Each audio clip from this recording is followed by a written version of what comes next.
Hello, AiHEADHUNTER here, and here's a story for you. I was at my friend's place, and we were talking about strategic thinking and thinking outside of the box. And even though he doesn't play computer games very much, we were talking about when you're using your brain in any strategy game, even if it's not on a computer, you should think outside of the box and you should try to come up with new strategies. And basically he said to me, man, you have to try everything, you have to do everything in this game, you have to think about all the possibilities, and basically you have to play it like the chess. It's a chess game for you. You do some moves, your opponent does some moves, and you think about some moves and he thinks about other moves, and you try to surprise him and so on.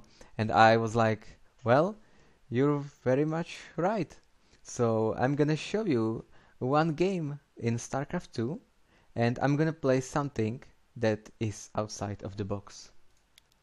So here is the replay, and you can see that my probe is already going in my opponent's main. And what is the first thing that comes up to your mind? Well, I'm a fucking noob and I'm gonna proxy some gateways and, you know, hope that my opponent won't scout it. But that's not the case, because I have an opening. I wouldn't call it a strategy, it's an opening that should slightly get you ahead, and I'm saying slightly, not win the game entirely or, you know, put you in an unlosable position, but just slightly get you ahead by playing one proxy gateway that can be scouted, that is scouted, because you block his natural with the gateway. That's important thing. You have to block the place for the hatchery, and I suggest you make the gateway so between the gateway and the mineral is exactly space for one zealot. So your zealot in this position can't get surrounded by zerlings. So here it is, 10 pylon, 10 gateway. The probe is in the main. If I discovered that it's a 6 pool, I could basically leave the game, because 6 pool owns proxy gates. And it's simple as that. But let's be honest, who plays 6 pool on daybreak? Nobody. That makes no sense. So proxy gate at my opponent's natural, pylon in my own natural, and there will be forge in my main, in my natural, but it's a little bit later, not so much later. You have to think about it basically very soon, because what is a good move from the Zerg is to, when he scouts your gateway, he makes spawning pool, he could just ignore your zealots and send 6 links in your main. Meanwhile, he will defend the 2 zealots with the drones and maybe crawler, and he will kill your main with 6 zerlings. So you have to make forge quite early and be able to get cannon up very soon. So my zealot is up. What is the most important thing when microing? To not get surrounded by the drones. If you get surrounded and killed, your harass is basically over, because you have to start the zealots from 0 or from 1, and he already has a high amount of zerlings and you can't do any damage. So even though I didn't kill any drones, it's still good for me, because he lost quite some mining time, and he's trying to send his zerglings into my main, but it's already too late, because he wasted like 20 seconds by not doing anything, because he wasn't sure what to do. And right now I know that the zerglings are on the way, so I need to do some damage, and even though I get surrounded, it's still quite worth it. Usually I wouldn't want to be surrounded, but I knew that his zerglings are on the map and I needed to do some damage. His zerglings were late, so I didn't even need to pull my probes, but if they weren't and the cannon wasn't in time, you have to pull some probes and hold your ramp or defend the cannon or something. Right now the situation is I killed 6 drones, the income is slightly in my favor, I have few zealots. I won't make any economical damage, but I can make my nexus, and he can't make an expansion, and that's basically what this opening is about. You make your expansion earlier than Zerg, and you delay him as soon as possible.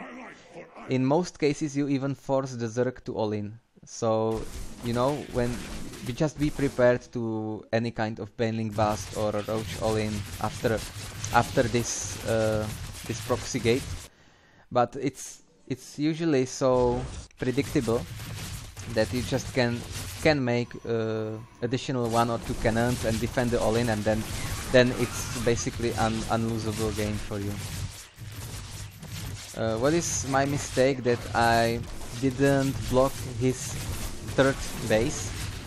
I could have moved the zealots to the third and try to prevent him from expanding, and also I didn't kill the queen. I chrono boosted an additional zealot especially for that, and I even could back my zealots into my main and just use them to hold Xel'Nagas, to defend the wall and so on. And so this was quite significant lose for me, because I was pleasantly ahead, 4 workers ahead and Nexus earlier, and right now when I lost all the zealots, you can see that I'm still 5 workers ahead, but he has 2 bases on the way, and he has some good amount of links, so the game is, I would say, the game is equalizing, and I'm not as much ahead as I could be, thanks to this opening. What is also good on this opening, that you mess up with the timings. All the timings for gating, or you know, DT rushing and Stargate rushing, all the timings are thrown off the table, and the Zerg, you force the Zerg to play your game. This is your game, because you can make any buildings in your main. Well, you should make a Stalker in your main to kill the Overlord, and all of the timings are off. Everything depends only on the player's instinct, or just the pure skill. It's not like so many Zergs at this time just learn one free base opening from the team Liquid, and they blindly play the opening that everyone else is playing, and that are winning because they are Zergs. Well, it's not the case, because everything is like fresh and new in this game when you mess up with the opening. So my Robo is up, and what is my plan to do? I'm gonna Immortal Sentry all-in. That's classic all-in. I think I have been avoiding of making videos using such ordinary strategies like Immortal Sentry all-in. So this is, I think, first. Well, this is not first video with this all-in, but the opening is different, so it's not like I just made Forge expansion and Robo and 7 gateways, which is boring. So few sentries are up, +1 is up. Immortal should be chrono boosted. But what is slightly different is that usually when you go Immortal Sentry all-in, you skip your Observer, you make 3 Immortals first, and then you make War Prism and Observer, because you need your robo time to make Immortals instead of Observer. But this is so unusual situation, and even though I played the strategy a lot of times, I still couldn't be sure what he's doing at this time, because as I was saying, the timings are off. So I made Observer first, and I'm scouting his main, and I'm seeing free base build with macro hedge, which means it's impossible for him to make like fast Mudas or fast Infestors, so it's definitely gonna be Roach Link. What I should do is move my sentries in my third, clear the Overlord or Zerling, and make him think that I'm gonna expand. That's something you should do. I was talking about it in my previous video. Just deny information and mess up with the information. There's no reason why you should only stay in base when you could clear your third base and make make him think that you're gonna expand instead of all in. So here it is, 3 immortals, a bunch of sentries, 7 gates are on the way. My wall off is complete, War Prism is on the way, and I think I made him, I forced him to make a round of drones that was unnecessary. Let's check the income tab. 63 is not really over droning, but I think if he knew that I'm gonna 2-base all in, he would stay on a little bit lower amount of workers and rather make units earlier. One surrounded Stalker, that's, well, nothing I could do about it.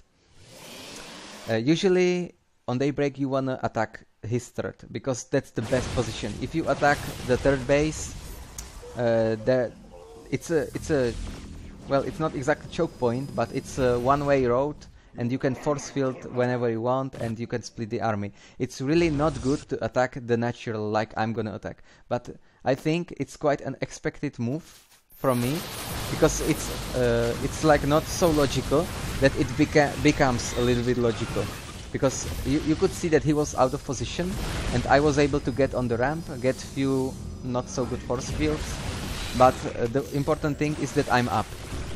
The hardest thing is to get on the ramp on his natural, and when I'm up, I'm in a quite good position. I could force field few units, micro with the immortals, save them with the War Prism, possibly save few more units with the War Prism. You can see that I'm doing it all the time.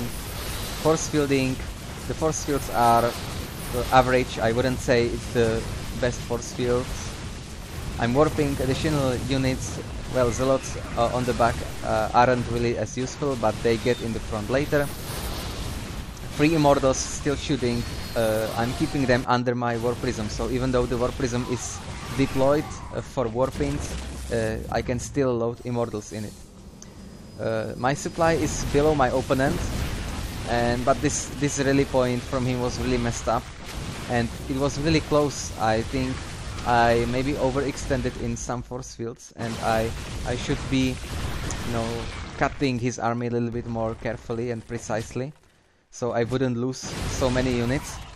Because when you lose all the sentries and only few units are left, usually the reinforcements from the Zerg will defend the arm, the attack.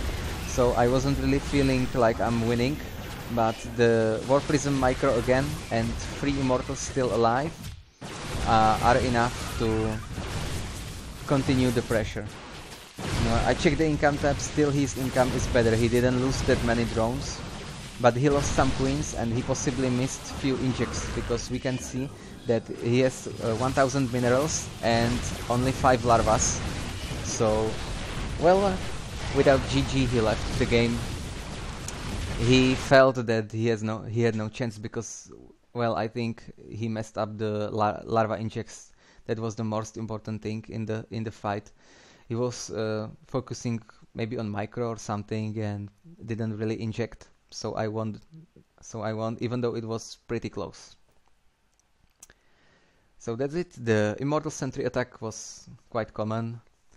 It's just about how you can micro, how you can place force fields and so on, and how you can mess up with the information. If your opponent knows right away you're gonna 2-base all in, it's very good position for him. So you always should fake expansion or something else, or at least prevent him from scouting. The opening is, I would say, quite complex. There could be many scenarios. There could be scenario when Zerg tries to kill your pylons or gate with the drones, scenarios when they send his Zerglings right away in your main, or scenarios then where he follow ups with Baneling Bust or something, but all of this can be countered.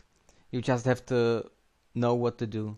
You have to have cannon in your natural ASAP. You have to, after your gateway is dead, you have to scout. You have to be sure he's expanding and not doing all in. When he's trying to kill your buildings with the drones, you have to make additional pylons, and so on. So I think it's interesting opening, and I always like everything that is not usual, that throw my opponents off. That's the way I play StarCraft.